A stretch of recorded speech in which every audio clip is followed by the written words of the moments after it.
ওসমান হাদি গত শুক্রবারে ঢাকাতে নামাজ পড়েছে, জুমার নামাজ। আজকে লাশ হয়ে বাংলাদেশে ফিরে এসেছে।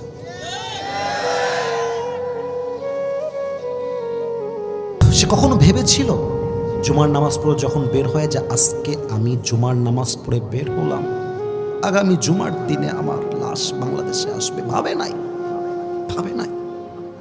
মৃত্যু এমনই সাডেনলি চলে আসে, কেউ টের পায় না, বুঝে আসে না। আমার লাইফে আমি দেখেছি।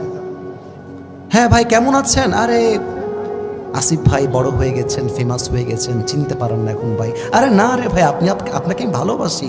আচ্ছা আসিফ ভাই একটু দোয়া করেন আমার জন্য, আমি পরীক্ষা দিব। আসিফ ভাই দোয়া রাখেন যেন ভালো কিছু করতে পারি। একদিন পরে কল দিচ্ছি, কল রিসিভ হয় না।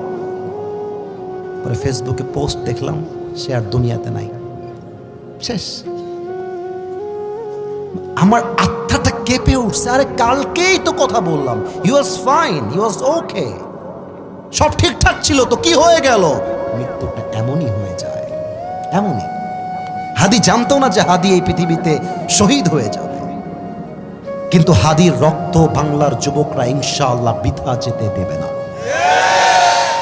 হাদির রক্ত এটা শহীদের রক্ত। হাদির রক্তের শপথ করে বাংলার যুবকরা শপথ করেছে, আগামীতে আওয়ামী লীগ তো দূরের কথা, আমরা সবাই ঐক্যবদ্ধ থাকলে কোনো ফ্যাসিবাদ বাংলার মাটিতে দ্বিতীয়বার জন্মগ্রহণ করতে পারবে না।